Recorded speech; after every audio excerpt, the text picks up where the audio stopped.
And talking about therapy and somebody who's been going through it, we're talking about Akothee. Now, we all know this babe. She is a powerhouse. She is loud. She is present. She is everything. Like, if Akothee walked into this room without uttering a single word, heads would turn. She's just such a presence in everyone's life. And she's been actually struggling with that because she now says she does not know how to be on social media and how to just be around everyone without offending everyone else. Because let's be honest, she has her opinions. She will say what she thinks and she'll be unapologetic about that. If your heart endo kalie na uko, you know, like, don't bring your stress over here. That's just her. And for the longest time, she's just been receiving all this bashing and hate from every direction. People calling her crazy, people calling out, you know, just her being who she is, you know. She's not harming anyone. She's just doing her. But we've seen instances of people trying to take advantage of her, people trying to take advantage of her generosity, people trying to sue her, people trying to do the most. And you would think it stops at strangers, but no, even family members who come and talk about her on social media, who do things behind her back. Basically, Akothee has been going through it, but she's been going through all this in silence and has not been very, you know, vocal about what's been going on, especially in the recent days. She's just been very quiet. And we know for a fact that she was also expecting a child very recently with her current partner. And unfortunately, she lost that child. Oh, no. And she's saying all of this is because of all the stress in her life, you know. And I think that's a problem with being an extrovert and at the same time you're an empath. You know, you're always trying to help somebody else. You're always trying to make everyone around you happy, everyone to match your energy, because it would feel very weird. You're the happiest person in the room, the most outgoing person in the room, and everyone else is struggling. So she takes on the burden of all these other people, and at the end of the day, you're so drained. And that is what she's talking about.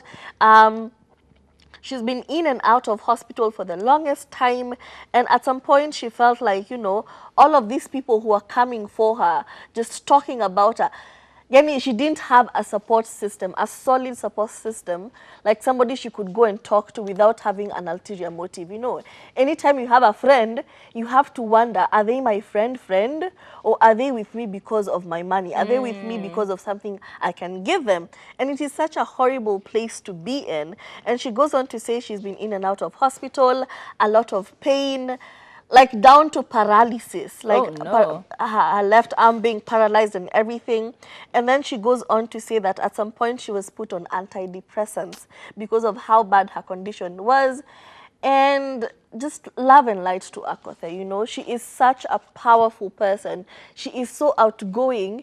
And she never means bad to anyone. You know, she just lives her life as authentically as she can. But now she's having a problem with being authentic without offending everyone else. And now she's saying she's dealing with letting go of people, like releasing people from her life and loving them from afar without them being in her personal space. And just seeing somebody struggle like that, it's painful. It's very hurtful to see somebody who's always giving their best, not receiving the same energy from all these people around her. And it's so unfortunate. But Akothee, we love you. Love and light to you. I don't know. I feel like sometimes when we label ourselves the strongest person in the room, people just want to test how far they can go. True. When can they break her spirit? And unfortunately for Akothee, woo!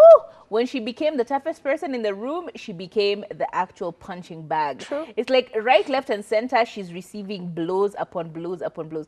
And I feel so bad for her because essentially she just seems like a nice person who's trying to live her best life and trying to encourage other women around her, which is exactly what we need in this society, considering, well, the women that we look up to, the women that are constantly on our social media, here is a whole story. It's a whole thing, and we'll be talking about a lot more of that on the next story, because there is very little to in the way of role models. True. There is very little in the way of strong support systems. There is very little in the way of friends who are with you ride or die. Most friends are with you, and then when you're dying, they're like, okay, bye, we'll see you until you get yourself back together again and put yourself back out there is when everyone is with you. And I feel, unfortunately, this is Akothe's story through and through. She always finds a way to collect herself all the way back. Then a few people come into her life, and then she's down again, they disappear again. She really doesn't have a good support system. So I don't know. It's unfortunate. I wish we could. Do you know how we have Build-A-Bear? Yeah. I wish there was a Build-A-Friend. Because trust me when I tell you, this world just needs better friends. True. Most of us just need better friends. That's literally the only solution you have in life is better friends. Friends who are not, because you think you want a friend who will tell you the truth, but sometimes you find a friend who tells you too much truth. Exactly. And then now it hurts you. You're like, okay, maybe I don't want a very honest friend. Maybe I need a friend who is super supportive. But then they're super supportive even in the places where they're supposed to be telling you, like, girl, you are losing track of what you're doing. The world can be such a better place if we just had genuine friendships. True. Like, no ulterior motives. You know, the kind of friendships we had when we were kids? Like, you're just friends. You bump into someone in the supermarket and immediately you're best friends. You cannot be separated by anything. You're over there crying when you have to leave the supermarket. Do you remember those days?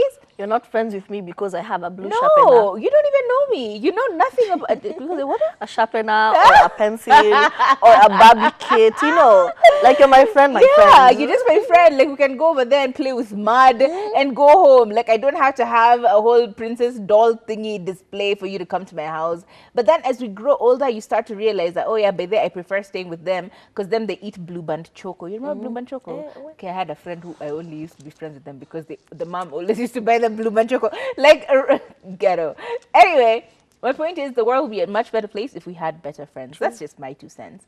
I want to know from you, do you have friends who you can be like, yeah, these are my friends. Like, or this one person is my friend. I want to know from you because, like, we want to know what kind of real friendships people have out here. Like, we're trying to take a page out of your book.